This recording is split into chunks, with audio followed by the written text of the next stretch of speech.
So before we get too far ahead of ourselves, I've gone ahead and set up 5 examples that we're going to work through. First off, we're going to find the total salary paid to all staff over a 12-month period. We're then going to find the average take-home pay, so salary plus commission, of everyone except for the president. We've then got an example where we've had an employee who has been hired, so we're going to set up a new record for them.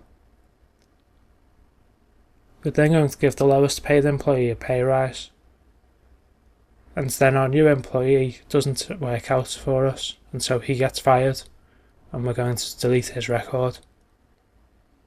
So first off, let's look at finding the total salary paid to all staff over a 12-month period.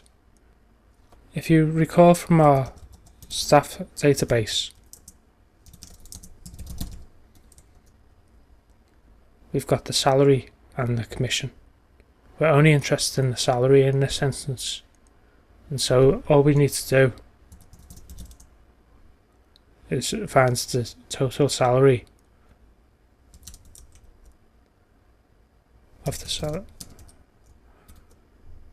and multiply it by 12 from the staff table.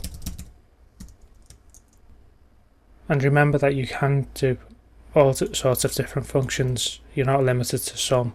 You can do counts, you can min, max. There are plenty of them. So I'll just comment that out. So the next one is to find the average take-home pay, salary plus commission, of everyone except for the president. So it's going to be a similar thing. If we look at the staff table, we're looking at the salary plus the commission, and we're going to exclude the salary and commission for the president.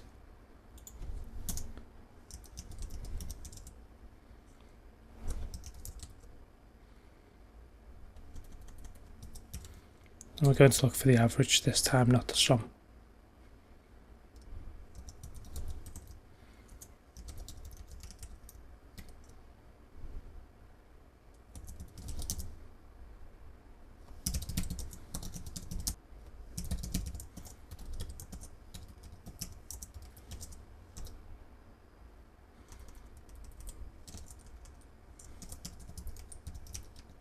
So when we run this command, this will hopefully give us the result we're after. It would help if we spelled commission correctly.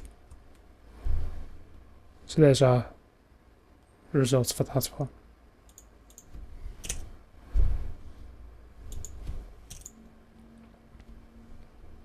So next up, we've got our new employee, Mr. Doe. And what we're going to do, again, we're going to insert his record into the staff table. So we're going to need to basically duplicate the record of Scott here. This new employee is also going to be a cook. And so to do this, we just need to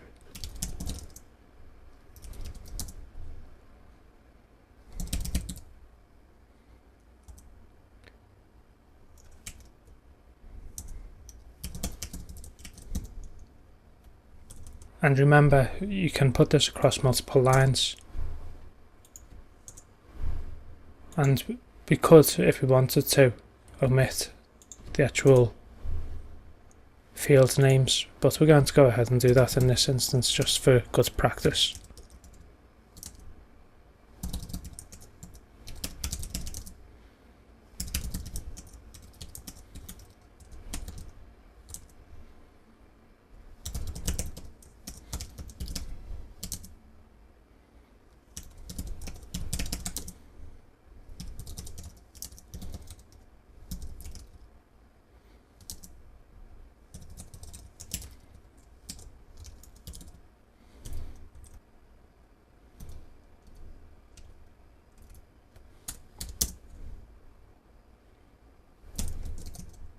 And remember that everything which is not a number, which is not true, which is not false, and which is not null, goes inside quotation marks.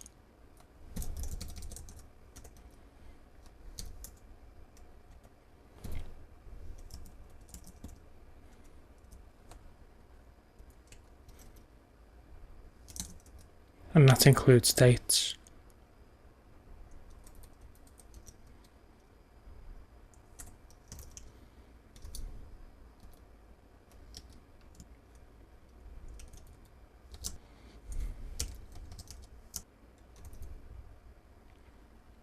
So when we run this, we should get our new member of staff showing up in our database.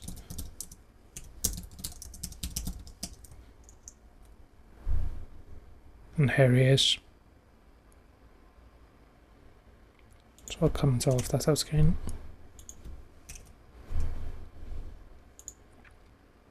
So next up, we're going to give the lowest paid employee a pay rise. And again, we're going to use the staff table again.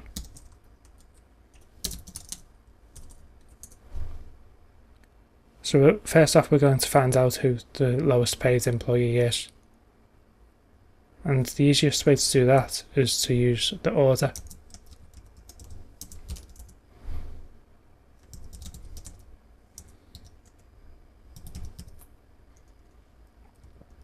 So this will order our new employees.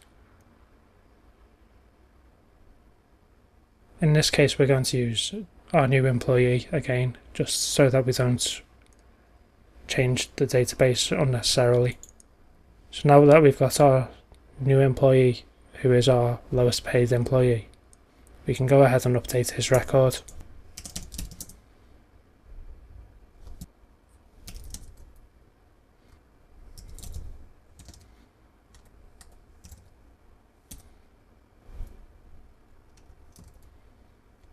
He's not getting a big pay rise, just an extra £10 a month.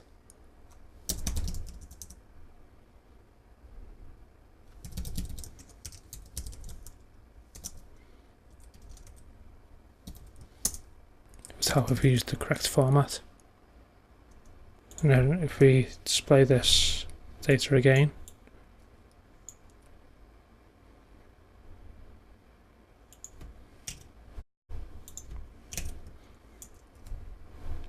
we will see that he's now got £810 a month.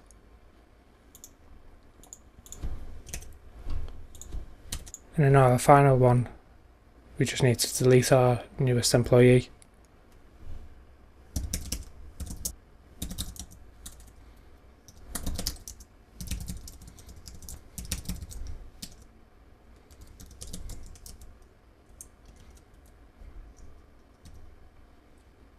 And when we run this, and then select the data again,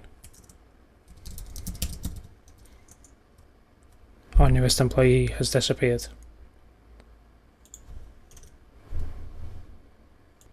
So as you can see, there's a lot of things that you can do with SQL, and this is only the very basic stuff. When you're confident enough that you understand what's going on in each of these examples, we will begin to look at some more complicated examples, where we start putting the results of one query inside another, called nested queries. And then we will go on to look at other things like actually setting up the tables, and changing and deleting columns, and all of that good stuff.